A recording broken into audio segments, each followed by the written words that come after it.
What's up, folks? Welcome back to TacticalTortoise. My name is Trevi, and we have a special Warhammer 40k 10th edition faction-focused article to review today because we're talking about Imperial agents. This represents the smorgasbord of interesting side units that can be integrated into Imperial armies in Warhammer 40k's 10th edition. While they do have a faction keyword and can technically be taken together as an army, that's not the intention of the faction. Instead, these are meant to play with other Imperium forces. So, while you can theoretically make an Agents of the Imperium army, you probably shouldn't. It will be very bad. The reason for this is that Agents of the Imperium will not be getting detachments or stratagems or enhancements, so they have no way to upgrade their army, and their roster isn't going to be entirely full. Given that a lot of Agents of the Imperium units are going to be infantry or independent characters, you don't really have a lot of vehicles or tank busting unless you can get it out of those infantry, and mostly they're going to be giving you support effects and very specific niche units that you're going to use to fill out roles in your normal army that you normally wouldn't be able to.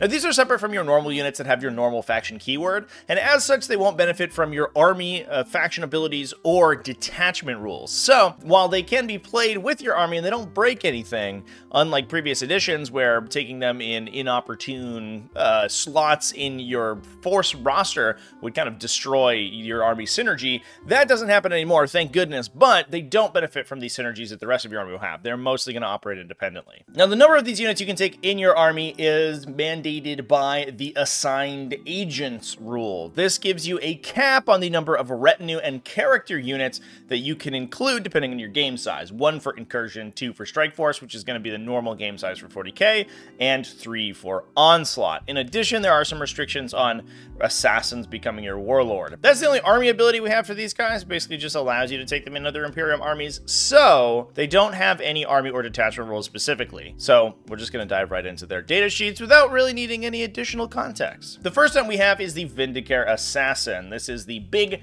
sniper dude. He has a pretty impressive top line profile, 7-inch movement with toughness 4, a 6+ armor save, but he does have a 4+ invulnerable save, so you're rarely going to use that.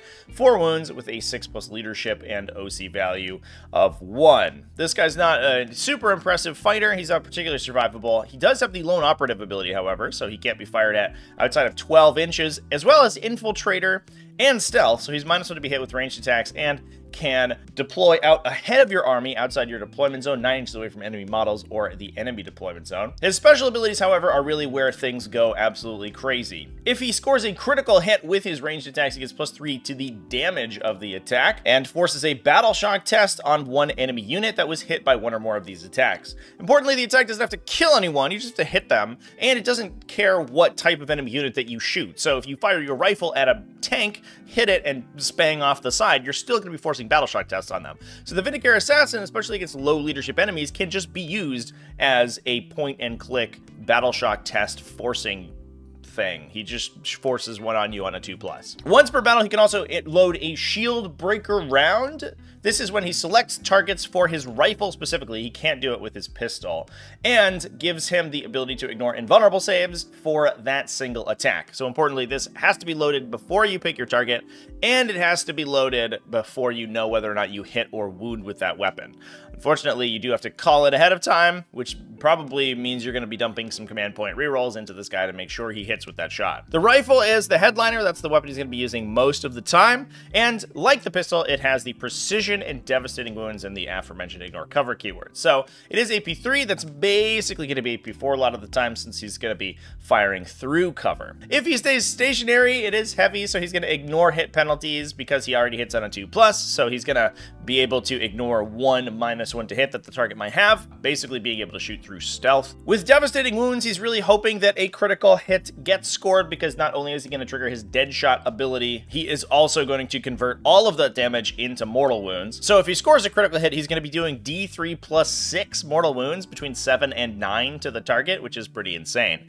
However, he doesn't really have any way to force that devastating wounds on the target. With the precision characteristic, you can force those successful wound rolls to be applied to characters instead of the unit that they are bodyguarded by. However, he doesn't have a way to ignore opposing lone operatives, so enemy Vindicare assassins or models like Rabuti Gilliman will actually be almost entirely immune to this guy, because as long as they are fulfilling the criteria to gain lone operative, he can't shoot them outside 12 inches. Once he's within 12 inches though, he can use his Exodus pistol, which is pretty devastating. Does have that devastating wounds, ignore, cover, and precision keywords like we talked about before, but also the pistol keyword, meaning it can't be shot alongside his rifle. However, it can be fired in melee. It shoots 3 times, hitting on 2s at strength 5 AP 2 for a flat 3 damage. And because Deadshot cares about any time he makes a ranged attack, not just firing his rifle, it can go up to 6 damage on a critical wound, which then triggers devastating wounds and deals 6 mortal wounds to whatever he's shooting. So there are going to be situations where this guy just Exodus pistols an entire unit of light infantry to death. If you have 1 wound models and he triggers a single attack from an Exodus pistol into devastating wounds, he kills 6 of them, and then he can shoot 2 more to death with his remaining attacks, which is nuts. Hilariously, he has the smoke keyword, so he's able to throw smoke screens down. He already has stealth built in, so he doesn't need it for the stealth, but it can give him cover. His invulnerable save is better than his armor, so that's not usually very good. Maybe someone that has no AP but ignores invulnerable saves is shooting at him. I don't know what that is for, but it is there. A pretty interesting profile. The Exodus rifle looks absolutely devastating, especially against heavy infantry. If he just shoots every time and kills a Terminator, he's probably going to pay for himself pretty quickly. The downside is that he's extremely spiky against characters, and that's always kind of the plight of snipers in Warhammer 40k. You can't make the sniper automatically kill characters and make it almost guaranteed, because if you do so, just characters become invalidated immediately. But if you make him too weak, he doesn't do anything at all, because you shoot a character, not kill them, and then they'll hide. The ability to just basically kill most of the things in the game on a critical wound roll is very strong, but the problem is he has no way to guarantee that. So you're basically fishing for 6s here. I think a lot of times he's going to be a threat to your opponent. They're going to try to hide their characters out of line of sight for as long as possible to prevent the Vindicare Assassin from getting an opportunity to just roll a 6 and kill them. A lot of it's going to come down to points value on this guy. If he's very expensive, I don't think you're going to take him, but if he's reasonably costed, then you could just take him for the opportunity to roll some 6s on your opponent. Even if he just inflicts devastating wounds and deadshot wounds against vehicles on 6s, he's going to do a lot of damage over the course of the game. So he's probably still worth it if he's not ridiculously expensive. Now moving on, we do have some Inquisitors being shown off. The standard Inquisitor is being previewed here. A pretty standard profile, 6-inch movement at toughness 3 with a 4+ base save, a 5+ invulnerable save from a nice little refractor field, 4 wounds with a 6+ leadership and objective control. The article does specify that Inquisitors and a lot of the characters in the Imperial Agents Index will be able to join any Imperial battle line unit. So a lot of the effects that we're going to talk about today for both this Inquisitor and the other Inquisitor profile that has been spoiled in this article can be applied to most of the units in the super faction. It looks like this guy has the opportunity to be upgraded to have psychic gifts. This grants them the Psyker keyword and assumingly grants them the Psychic Shockwave attack. This is an 18-inch range weapon that fires 2d6 strength 3 AP 1 torrent shots, automatically hitting with devastating wounds, so 6s to wound deal mortals instead. Other than that, he can take a combi weapon, which is a normal combi weapon profile that we've seen a billion times. However, it does hit on a 3 instead of a 4 like we've seen with the Terminator combi weapons, so it is a little bit more consistent, or a bolt pistol. I assume that this is if he is upgraded with the Psychic upgrade, or an Inquisitorial melee weapon, which swings with 5 attacks, hitting on 3s at strength 4, AP 2, 1 damage. Basically just a power sword. For his abilities, he has Authority of the Inquisition, which allows him to embark into any transport alongside his bodyguard. In addition, he also has Power of the Rosette, which gives you a 3+ CP regen, targeting whatever unit he has joined. He can also take Blessed Wardings, which give you a 5+ Feel No Pain against mortal wounds. These are really the support abilities you're going to be taking the Inquisitor for. The CP regen is the big one. I think there's going to be some Imperial factions that don't have great CP regen, and if you have Inquisitors that are not super expensive, you can drop 1 or 2 of them into your most important battle line units and regenerate yourselves maybe 2 or 3 CP over the course of the game. So you're basically just spending points to convert into command points, assuming that you have stratagems to use on those battle line units. Just as a little bit bit of a note too, the wording of this is a little bit different than a pure CP regen. It's not that you get command points back on a 3 when you spend them. It's every time you target the attached unit with a stratagem, which means that if you have free stratagem effects like Rebute Gilliman, you actually have the potential to gain an extra CP over your starting value just by targeting the unit with the Inquisitor in it. Importantly, this guy also has the grenades keyword, so he's going to be able to contribute that to any unit that he has joined. So if you have battle line units that do not have grenades themselves,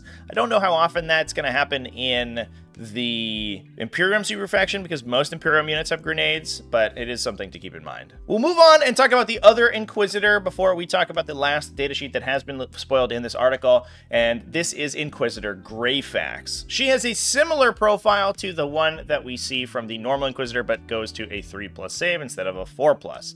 And she has an impressive leadership value of 4, meaning that her unit is basically immune to leadership or battle shock effects. Greyfax already seeming pretty strong, but she has a bunch of support abilities to follow that up.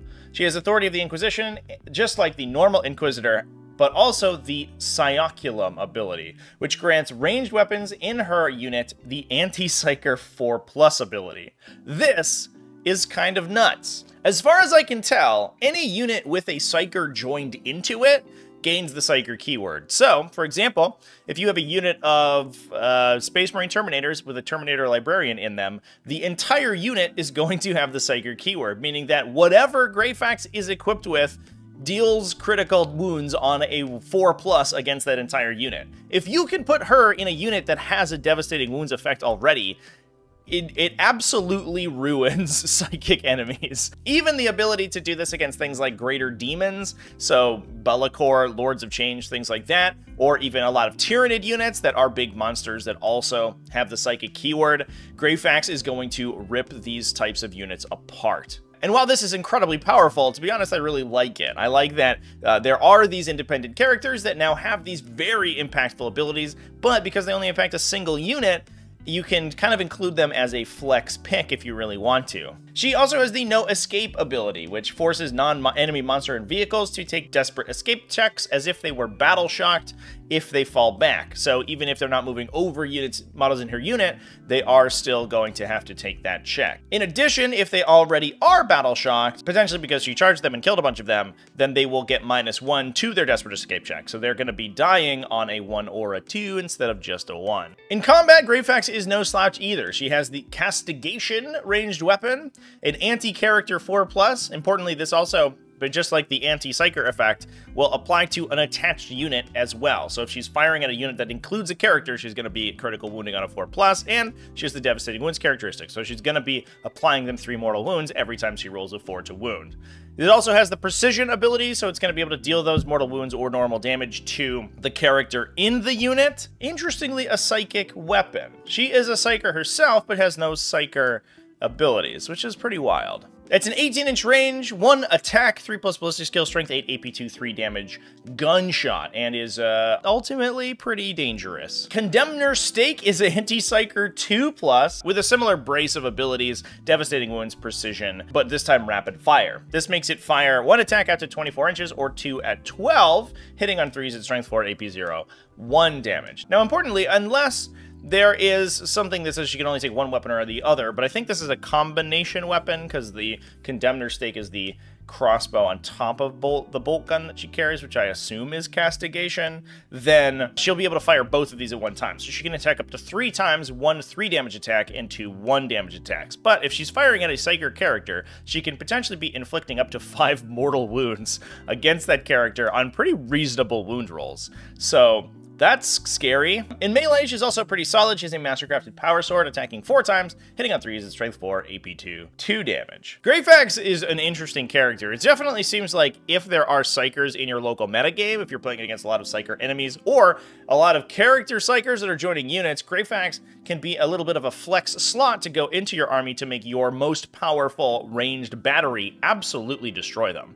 That's a really cool place for a character to be. I don't think she's going to be taken 100% of the time, but she does seem, in specific metas, incredibly strong. Now last, but I don't know, maybe least, we also have a retinue unit for the Imperial agents being spoiled. This is the Imperial Navy Breachers. While they are retinue and can only be taken in limited numbers because of the restrictions on agents of the Imperium, Imperial Navy Breachers look like a pretty solid kind of analog of a battle line unit.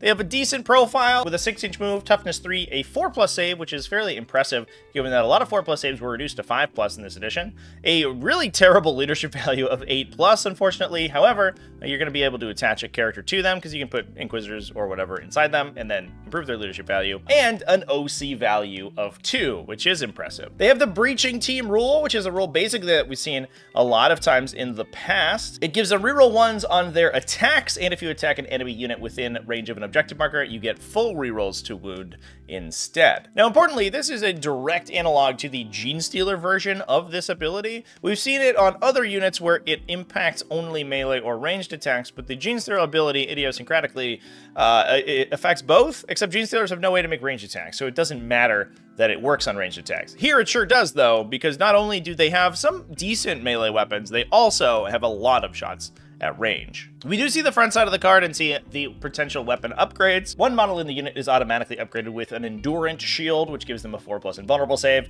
Another one can be upgraded to have Demolition Charges and a Grenade Belt. The Grenade Belt is an interesting piece of kit. It gives you the smoke keyword, so they're able to drop smoke bombs, which gives the unit cover and stealth against an incoming ranged attack, but they also get a little bit of a buff when using the grenade stratagem. With the ability to attach an Inquisitor to this unit, you also get a pretty good chance to refund the CP that you spend on those stratagems. So you can kind of kit these guys out to be using stratagems quite a lot, but you have a high chance of getting one back every battle round because of that attached Inquisitor. In terms of the weapons, we see the return of the Demolition Charge that we saw from the Reductus Saboteur in Genestealer Cults. This one only hits on a 4+, however, as well as the Melt-A-Gun, Plasma Gun, Auto Pistol, and Bolt Pistol profiles that we have seen before. As a standard, these guys have the Navis Shotgun, an assault weapon with 2 shots at 12 inches, with strength 4, AP 0 for 1 damage, and one of them gets the Heavy Shotgun, which is the same profile but fires 4 times because it's 2 shotguns strapped together.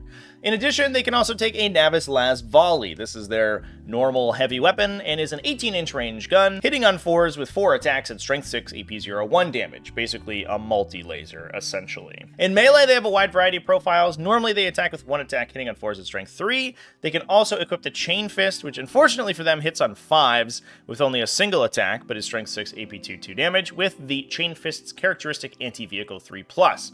So it does a critical wound on a 3+ against vehicle targets. Importantly, not monsters, so get wrecked if you play against demons or something. The leader of the unit can either take a Chain Sword for 3 attacks at strength 3, or a Power Sword for 2 attacks at strength 4, AP 2. That is actually all of the spoilers that we have for Imperial agents so far. There are no stratagems or anything else to show off in this article because there are none in the faction. It's not a faction designed to be played independently. So if you do so, I mean, more power to you, but you can't like do most of the things that other factions can do, which is unfortunate. That said, the ability for these units to be included in other armies as very specific flex picks or pieces of technology against certain metas seems incredibly strong, and one of the big benefits of playing an Imperium super faction army. I'd like to see more effects like these transfer over to the other super factions like Eldari, Chaos, and Tyranids, but we'll just have to see what we get in the new edition. So let me know down in the comment section what you think about this article. Were you disappointed that they're not really intended to be played alone, or are you happy that they have some pretty sweet profiles that you can include in your army? Let me know down in the comments section. Big thanks for watching all the way to the end of the video. Thanks as well to everyone who supports the channel, either over on Patreon at patreon.com/TacticalTortoise, YouTube channel members, and Twitch subscribers. All you people are great and I love you. Remember to keep it classy, folks, and have happy wargaming.